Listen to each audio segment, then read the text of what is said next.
UGC net के examination में अब बस 20 दिन रह गए हैं। आई नो अभी कोई अपडेट नहीं आया है रिगार्डिंग आपका date sheet and admit card, but वो आ जाएगा, उसकी चिंता आप मत करो।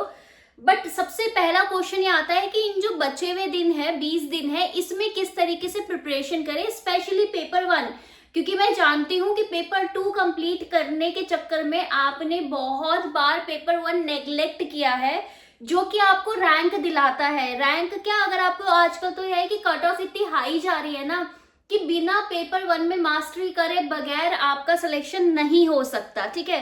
और अगर मैं पेपर 1 की बात करूँ ना, तो आज मैं आपके साथ शेयर करूंगी एक पर्टिकुलरली 20 डेज स्ट्रेटेजी, जिसमें मैं, अगर आप पूरा फुल टाइम प्रिपरेशन कर रहे हैं, फुल टाइम एस्पिरेंट्स हैं, या फिर अगर आप ये हाउसवाइफ है या फिर आप जॉब करते हैं उसके साथ प्रिपरेशन कर रहे हैं, तो दोनों के लिए क्या स्ट्रेटेजी रहने वाली है ये मैं आपको बताऊंगी। कितना आवर्स आपको डिवोट करना है, कौन कौन से सब टॉपिक्स है जिसको आपको पढ़ के जाना है, ठीक है। ये सारी चीजें मैं आपको बताने वाली हूँ, तो वीडियो को एंड तक जरूर देखिएगा। और वीडियो पसंद आए तो डेफिनेटली लाइक कीजिए, और अगर आपको कोई डाउट है ना तो मुझे कमेंट के थ्रू आप बता सकते हैं। और साथ ही साथ welcome to my channel Discover Study. अगर आप अभी तक नहीं जानते हो तो मैं हूँ आपकी यूजीसी नेट की mentor, which is Preeti Bora. Paper 2 में पढ़ाती हूँ पॉलिटिकल साइंस। तो जिसको भी पेपर 2 की प्रिपरेशन करनी है बहुत ही अच्छे तरीके से, तो वो तो जाके नीचे प्लेलिस्ट देख ले, और डिस्क्रिप्शन में भी मैंने कंप्लीट कोर्स, साथ ही साथ जो एमसीक्यू सीरीज है मेरी, वो सब मैंने अटैच कर रखी है। इसके साथ आपको सारा जो एमसीक्यू वगैरह है और बहुत सारे नोट्स है, बहुत सारा फ्री मटेरियल है, वो मिल जाएगा मेरी ऐप डिस्कवर स्टडी में, जिसको आप एक्सेस कर सकते हैं, डाउनलोड कर सकते हैं। तो ये तो बात हो गई हमारे कि क्या क्या आपके पास मैकेनिज्म है। सो चलो बात कर लेते हैं पेपर 1 की। आप एक पेन पेपर लेके जरूर बैठ जाइएगा, क्योंकि थोड़ी डिटेल्ड स्ट्रेटेजी है, and I was not well, तो मैंने पीपीटी वगैरह कुछ नहीं बताई है, मैंने सोचा आपको डायरेक्टली मैं बता दूं। तो सबसे पहला समझते हैं कि जो यूजीसी नेट का एग्जामिनेशन है ना, वो सिलेबस ड्रिवन पेपर है ही नहीं, वो पैटर्न ड्रिवन पेपर है, ठीक है। अब इसका मतलब क्या होता है, इसका मतलब ये है कि आपको जरूरी नहीं है कि पूरा सिलेबस आप करके जाओ, बट आप जो पैटर्न आप पिछले कुछ सालों से देखते हुए आ रहे हो, उसके हिसाब से जो इंपॉर्टेंट माइक्रो टॉपिक्स हैं, जो सब टॉपिक्स हैं, जो कि मैं अभी बताऊंगी आपको, वो पक्का पक्का करके जाने हैं। और वैसे भी लास्ट मोड में कोई भी नया नहीं पढ़ता, इस वजह से जो सब टॉपिक्स है उस पर बहुत फोकस होना चाहिए। देखिए, जो 70 to 80% आपका जो पेपर होता है ना, थोड़ा पैटर्न के बारे में बता देती हूँ, फिर बताती हूँ कि क्या टॉपिक्स है, फिर मैं आपको एक शेड्यूल दे दूंगी, ठीक है ना, तो एंड तक जरूर रहिएगा। तो जो आपका 70 to 80% पेपर होता है वो 7 मेन यूनिट से ही आता है। तो आपको क्या करना है, इन यूनिट्स को प्रिपेयर करना है। उस यूनिट में भी पर्टिकुलर आपके सब टॉपिक्स में आता है, यानी कि 80% पेपर जो है वो प्रिडिक्टेबल है। और अगर आपने अभी तक इस पे फोकस नहीं किया है तो प्लीज आपको अब लास्ट में फोकस करना पड़ेगा। और डीआई में जैसे सबको प्रॉब्लम आती है ना, तो मैंने एक प्लान बना रखा है कि 20 दिन है तो एटलीस्ट 20 सेट्स ऑफ डीआई आपको रोज प्रैक्टिस करना है। तो कैसे आपको सिलेबस कवर करना है, साथ ही साथ प्रैक्टिस करना है, वो भी मैं आपको कॉम्बिनेशन बताने वाली हूँ। बट सबसे पहले नोट कर लेते हैं वो इंपॉर्टेंट यूनिट्स और वो इंपॉर्टेंट सब टॉपिक जो आप नहीं छोड़ सकते।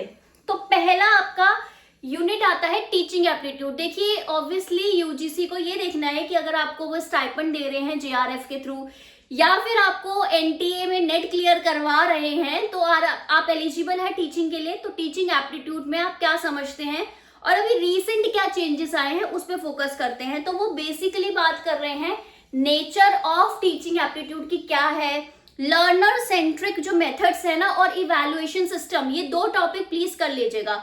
लर्नर सेंट्रिक आपका जो मेथड्स हैं, किस तरीके से वो परसीव कर रहे हैं टीचिंग, और किस तरीके से आप उनको इवैल्यूएट कर रहे हैं, वो बहुत इंपॉर्टेंट है। बिकॉज एनईपी 2020 में काफी सारे चेंजेस आए हैं इस पर्टिकुलर टॉपिक को लेके, इसलिए ये बार बार आप देखोगे 5 साल में रिपीटेडली पूछे जा रहे हैं। और पेपर 1 आपको पता ही है कि सारे सब्जेक्ट का कॉमन होता है, तो हमने तो सारे एनालिसिस कर रखे हैं, उसके बाद हमें ये देखने को मिल रहा है। दूसरा इंपॉर्टेंट है आपका रिसर्च एप्टीट्यूड। देखिए, रिसर्च एप्टीट्यूड में ना जो पहले होता था कि जो इजी जो मेथड्स होते थे, अब वो नहीं पूछ रहे हैं, अब वो स्पेसिफिकली चीजें पूछ रहे हैं कि भाई एनालिसिस कैसे करोगे, रिग्रेशन है, किस तरीके की सैम्पलिंग है, स्नोबॉल सैम्पलिंग के बारे में बात करेंगे। वो आपसे बोलेंगे पर्पसिव और कन्वीनियंट सैम्पलिंग में डिफरेंस क्या है, ठीक है, इस तरीके से आपसे पूछेंगे। आपसे टाइप्स ऑफ वेरिएबल्स पे क्वेश्चन आ रहे हैं। देखिए basically types of research method जो कि आपके न्यू है, बहुत घिसे पिटे नहीं है, और उनमें डिफरेंस आपस में, both quantitative and qualitative research के। देन सैम्पलिंग के तरीके और वो लोग कब कौन सा मेथड हम प्रेफर करेंगे, वो आपका एप्लीकेशन बेस्ड क्वेश्चन भी पूछ रहे हैं। साथ ही साथ types of variables and most importantly hypothesis, hypothesis का कंसेप्चुअल चीज और टाइप्स ऑफ हाइपोथेसिस, और दोनों में सब में डिफरेंस क्या है। डिफरेंस पे ज्यादा फोकस कीजिएगा और फीचर्स पे ज्यादा फोकस कीजिएगा, क्योंकि अब ना एप्लीकेशन पूछ रहे हैं कि चलो अगर इस तरीके की रिसर्च है तो कौन से वेरिएबल होंगे या कौन सी सैम्पलिंग होगी या किस तरीके की हाइपोथेसिस है। इस तरीके के क्वेश्चन जो एप्लीकेशन बेस्ड है वो ज्यादा पूछे जा रहे हैं। देखिए लॉजिकल रीजनिंग में तो सबको पता है कि स्टेटमेंट बेस्ड आपके क्वेश्चन आते हैं, assumptions आता है, कंक्लूजन आता है एंड सिलोजिज्म। सो बेसिकली इसमें कुछ नहीं करना आपको, क्योंकि इसमें जितनी आपकी नॉलेज है ना सिर्फ उसको आप टेस्ट कर लोगे, उससे ज्यादा आपको नया नहीं पढ़ना है कुछ। अगर मैं डीआई की बात करूंगी तो डीआई में आपको पता है पहले फोकस ऐसा होता था कि सिंपल सिंपल आपको दे देते थे बार चार्ट ये वो, बट मैं आजकल देख रही हूँ कि पाई चार्ट बहुत ज्यादा आ रहा है और एक्यूरेसी बेस्ड आ रहा है कि अगर आपका एक क्वेश्चन नहीं होगा ना तो बाकी सब्सिक्वेंट क्वेश्चन आपसे नहीं बन पाएंगे। फर्दर अगर मैं इंडियन लॉजिक की बात करूं तो टाइप्स की भाई किस तरीके का आपके टेस्टिमनीज क्या होती है, परसेप्शन, आपका वैलिड सोर्स ऑफ नॉलेज क्या है, ठीक है, ये सब क्वेश्चन बहुत ज्यादा आ रहे हैं। अगर आप इंडियन लॉजिक की बात करेंगे तो इंडियन लॉजिक में ना सिंपली जितना आपने पढ़ रखा है ना उसकी हेडिंग्स वो सारा इंपॉर्टेंट है, बिकॉज अब आजकल अगर आप बोलोगे तो इंडियन लॉजिक काफी ज्यादा आ रहा है इन टर्म्स ऑफ, आप इंडियन नॉलेज सिस्टम बोल लो, इन टर्म्स ऑफ आप रिसर्च बोल लो, in terms of reviving cultural heritage बोल लो, तो वो तो आपको सारे टॉपिक्स एक बार डिफरेंशिएशन की फॉर्म में आपको रिवाइज करने हैं, ठीक है, इतना करना है बस। इससे मतलब इससे ज्यादा आपको अगर मैं बोलूंगी तो आईसीटी देखते हैं। अब आईसीटी क्योंकि एआई और डिजिटलाइजेशन बहुत आपका है कि हर एक फील्ड में यूज हो रहा है, तो जो भी वो नए रिसर्चर वो एक्सपेक्ट कर रहे हैं या फिर नए जो टीचर्स वो असिस्टेंट प्रोफेसर एक्सपेक्ट कर रहे हैं, यूजीसी वो चाह रहे हैं कि उनको एटलीस्ट आईसीटी के बेसिक्स पता होने चाहिए, उनको इंटरनेट प्रोटोकॉल के बेसिक्स पता होने चाहिए, उनको एमएस ऑफिस पता होना चाहिए, उनको वेब का सब चीज पता होना चाहिए, सर्वर पता होना चाहिए, ठीक है, और एलएलएम क्या होता है, एआई क्या होता है, ये सब थोड़ा बिटकॉइन में मतलब ये जो बेसिक जो चल रहा है ना वो आपका पता होना चाहिए, बिकॉज आपको आगे जाके डिजिटल जो चीजें हैं उसको आपको इंटीग्रेट करना है अपनी टीचिंग में। नेक्स्ट कम्युनिकेशन में आपको पता है सबसे कॉमन क्वेश्चन क्या होता है कि types of communication, barriers of communication और अलग अलग कम्युनिकेशन के मॉडल, इससे ज्यादा नहीं आएगा। हायर एजुकेशन में ध्यान रखिएगा कि नई जो पॉलिसीज आती रह रही है वो आएगा। बॉडीज पे क्वेश्चन आ रहा है, जैसे कि एनईपी के आपका बता दिया जाएगा कि एनईपी के अंदर कौन कौन सी बॉडी क्या क्या देखती है, एक्रेडिटेशन किस बॉडी का कौन सी बॉडी करती है, क्या पूरा फ्रेमवर्क है, एनईपी किस तरीके से चल रहा है, ठीक है। उसके बाद टाइमलाइन पे थोड़ा बहुत क्वेश्चन आ जाएगा कि ये वाला वुड्स डिस्पैच कब आया था, ये जो पुराने सिस्टम्स है ना उसका भी आ जाता है कि कौन सा सिस्टम है कब आया था, इस तरीके से। अगर मैं आप में से बहुत सारे लोग होंगे जिनका मैथ्स नहीं हो पाता होगा तो फिर वो क्या करे, तो basically ratio, percentage, time and work, number series, ठीक है, ये ऐसे टॉपिक है ना, ये मत छोड़ के जाना। एक बार ना एवरेजेस का फॉर्मूला देख लेना, एक बार आप क्या बोलते हैं सिंपल इंटरेस्ट, कंपाउंड इंटरेस्ट और दोनों में डिफरेंस क्या है, वो आप एक से दूसरा कैसे निकाला जा सकता है वो वाला फॉर्मूला जरूर देख लेना। उसके बाद पीपल एंड इन्वायरमेंट में ना बिल्कुल फिक्स्ड है कि आपसे एसडीजी पे क्वेश्चन आ रहा है, और एसडीजी में जैसे अभी पंचामृत हो गया या फिर आप हमारी जो न्यू कमिटमेंट्स हैं वो क्या हैं उस पे क्वेश्चन आ रहा है। पर्टिकुलरली रिपोर्ट्स पे क्वेश्चन आ रहा है कि कौन सी रिपोर्ट ने क्या कहा, अभी आपको पता है बेलम सबमिट हुई थी तो उसका क्या रेफरेंस निकला है, ये सब चीजें आ रहे हैं, बेसिक फॉर्मुलेस पे आ रहा है, ठीक है ना। सो ये तो हो गया कि सब टॉपिक्स किस तरीके से आपको करना है। अब आपको टारगेट क्या क्या करना है, ठीक है, ये अब मेरे को समझ लो, ये है अगर जो मैंने टॉपिक बोले हैं इनमें से आपने कोई टॉपिक छोड़ रखा है तो उसको आप करोगे, उसको आप छोड़ के नहीं जाओगे। इसके अलावा ऐसा है कि कुछ ऐसा टॉपिक छूट गया है तो अब लास्ट मोमेंट में मत करना। अब आपको क्या टारगेट करना है, लास्ट 5 इयर्स के पीवाईक्यू, ठीक है, लेकिन ये पेपर 1 की बात हो रही है तो इसमें 5 साल की करने की जरूरत नहीं है। पिछले 2 पेपर के सारे सब्जेक्ट का पेपर 1 एक बार देख लो, दैट्स इट। क्योंकि पिछले 10 साल के पीवाईक्यू का मतलब ये नहीं होता कि अगर आपका सब्जेक्ट पेपर 2 पॉलिटिकल साइंस का तो सिर्फ आप उसका पेपर 1 करोगे। पेपर 1 तो कॉमन होता है ना।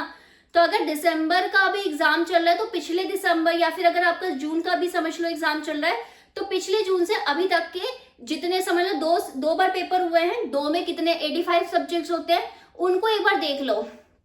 अब सोचोगे यार ये तो इतनी जल्दी नहीं हो पाएगा, तो जैसे समझ लो आपका डीआई वीक है, ठीक है, तो एक सेशन का देख लो। समझ लो दिसंबर वाला एग्जाम दे रहे हो तो जून में जितने भी पेपर आए थे पेपर 1 के वो सारे आप ले लो और उसका देख लो, क्योंकि जो लेटेस्ट पेपर होता है ना उससे ट्रेंड पता चल जाता है बाकी अब सब्सिक्वेंट उसमें, ठीक है। 10 से मतलब आपका एटलीस्ट 10 से 12 मॉक टेस्ट आप लगाओगे ही लगाओगे, ठीक है, 10 से 12। उसके बाद आप क्या करोगे, यूनिट वाइज शॉर्ट आपने थोड़े बहुत नोट्स बना रखे होंगे, उसको थोड़ा रिवाइज कर लेना। ये मैं आपको फैक्चुअल की बात कर रही हूँ कि जो आपका फैक्चुअल है आपका किस तरीके से। अब लास्ट 20 डे में आपको करना क्या है, देखिए सबसे पहली बात, अगर आप पेपर 1 के अगर आप फुल टाइम मतलब प्रिपरेशन कर रहे हो पेपर 1 की, तो आपको एटलीस्ट 3 आवर्स देना है पेपर 1 को, ठीक है। और अब लास्ट मोमेंट में सबको पढ़ना पड़ेगा। अगर आप जॉब गोइंग हो या फिर आप हाउस वाइफ हो, आपको नहीं टाइम मिल रहा, या फिर आप कुछ भी काम में या फ्रीलांसिंग या कुछ भी काम के साथ या अपनी दूसरी पढ़ाई के साथ कर रहे हो, आप नहीं टाइम दे सकते, तो भी आपको 1 आवर मिनिमम तो देना ही पड़ेगा। 1 आवर वीकडेज में एंड वीकेंड्स में आपको 2 आवर्स देना पड़ेगा। इस तरीके से आपको काम करना पड़ेगा। तो करना क्या है, सुबह सुबह उठ के, ठीक है, सुबह 6 बजे उठने की या 8 बजे उठने की, सर्दी इसलिए 8 बजे बोल रही हूँ, 8 बजे उठने की आदत डाल लेना थोड़ा, 6 से 8 बजे के बीच में। और सुबह उठ के ना 2 घंटा जो रेगुलर पूरी प्रिपरेशन कर रहे हैं वो 2 घंटा जो आपको चीजें करनी है ना, जो मैं बोल रही हूँ प्रीवियस ईयर पेपर पिछले 2 सेशन के, उसमें जो बाकी टॉपिक है रात मतलब मैथमेटिकल रीजनिंग, जो भी आपका मैथ्स वाले क्वेश्चन है उसको छोड़ के जितने भी आपके बाकी क्वेश्चन बन रहे हैं जो कंसेप्चुअल थ्योरेटिकल है वो आप पढ़ोगे। सुबह आपने ये पढ़ने वाला काम कर लिया। शाम को आप क्या करोगे, ऑब्वियसली आप सोच सकते हो कि अगर आप 8 बजे बैठे हो, 8 से 10 आपने पढ़ा है, तो आप ना शाम के 8 बजे ले लो, ठीक है। शाम के 8 से लेकर 9 बजे तक आप क्या करोगे, टेस्ट लगाओगे। समझ लो पिछले अभी दिसंबर वाला पेपर आने वाला है, जून वाले के आपने ऐसे क्वेश्चन देखे थे, पिछले दिसंबर वाले को एज अ टेस्ट आप यूज कर लो। और समझ लो आपका पॉलिटिकल साइंस सब्जेक्ट है, तो आपने पिछले साल का पॉलिटिकल साइंस का तो कर ही लिया होगा, तो आप इकोनॉमिक्स का पेपर 1 लेके बैठ जाओ, ठीक है। विद टाइमर करना है आपको, विद टाइमर। जो हाउसवाइफ है, जो जॉब गोइंग पर्सन है, उनके पास इतना टाइम नहीं हो सकता, तो वो सुबह उठ के जॉब वगैरह सब कुछ जाने से पहले 1 घंटा प्लीज ये जो प्रीवियस आपका एग्जामिनेशन हुआ है उसका पेपर 1 आप देख लो। मैथमेटिकल वगैरह अभी मत करो आप। मैं ये क्यों बोल रही हूँ, क्योंकि वो टाइम टेकिंग है। जो लोग हैं जो रेगुलर प्रिपरेशन कर रहे हैं वो तो जब पेपर करेंगे आपका लगाएंगे शाम को 1 घंटे का टाइमर लेके, वो तो कर लेंगे प्रिपरेशन। आप नहीं कर पाओगे तो आप वीकेंड में करोगे, ठीक है। बट ये आपको फॉलो करना है बिकॉज इट्स जस्ट 20 डेज, ठीक है। और 20 भी क्या, एक दिन तो आपका इधर उधर अब ट्रैवलिंग में चले जाएगा, तो समझ लो 15 दिन की मेहनत समझ लो। लास्ट मोमेंट प्लान है ये, 15 दिन में पूरी दुनिया पलट सकती है। लोग तो 15 दिन में पढ़ के क्लियर भी कर लेते हैं, बहुत सारे लोग, ठीक है। अगर आप लास्ट के 15 दिन सीरियसली पढ़ लिए तो आपका सिलेक्शन होगा, ठीक है। और पॉलिटिकल साइंस की मैं बात करूं तो पॉलिटिकल साइंस में पिछली बार ऐसा हुआ था कि 150 में से तुम 120 क्वेश्चन ठीक करो तब जाके आपका सिलेक्शन होगा। तो भाई हम कैसे कर पाएंगे 150 में से 120 क्वेश्चन सही? It's very difficult. ये डिफिकल्ट इजी तभी बनेगा जब आप पेपर 1 अच्छे से करोगे, ठीक है। So that is my plan कि भाई ये जो टॉपिक मैंने बताए हैं दीज आर इंपॉर्टेंट, प्रिडिक्टेबल है पेपर, प्रीवियस ईयर पेपर उठाओ, उसी को ही मॉक की तरह ट्रीट करो। साथ ही साथ अगर आपको परचेज करनी है तो डिस्कवर स्टडी में भी मैंने पेपर 1 की पूरी मॉक टेस्ट सीरीज ले रखी है, और उससे डिफिकल्ट, देखो वो डिफिकल्ट है थोड़ी, ठीक है, लेकिन हर एक क्वेश्चन का आंसर है डिटेल में। डिफिकल्ट है तो उसको लेके निराश मत होना बाय द वे, और आपको डेली बेसिस पे ये सब चीजें करनी है। अब मैं पेपर 2 का भी कल बताऊंगी आपको कि लास्ट 15 दिन में क्या मेहनत करनी है, किस तरीके से आपको करना है paper 2। But that's it for this video. I hope आपको वीडियो अच्छी लगी होगी। कोई डाउट होगा तो मुझे बताना। किसी के भी दिमाग में ये चीज आ रही है कि भाई अब तो लास्ट दिन रह गया, मेरा कुछ नहीं हो सकता, प्लीज वो मुझे कमेंट करे, मैं उसको बताती हूँ कि कैसे करना है, क्या आपको माइंडसेट चेंज करना है, एंड एटलीस्ट थोड़ा हम आगे जा सकते हैं, ठीक है। इसमें कोई घबराने वाली बात नहीं है, हो जाएगा सिलेक्शन। एंड अब आपने बहुत ज्यादा इस पेपर को इग्नोर कर लिया, अब प्लीज मत कीजिए, नहीं तो आप पछताओगे, ठीक है, so that's it for this video. Subscribe कीजिएगा channel. All the very best and please don't lose hope.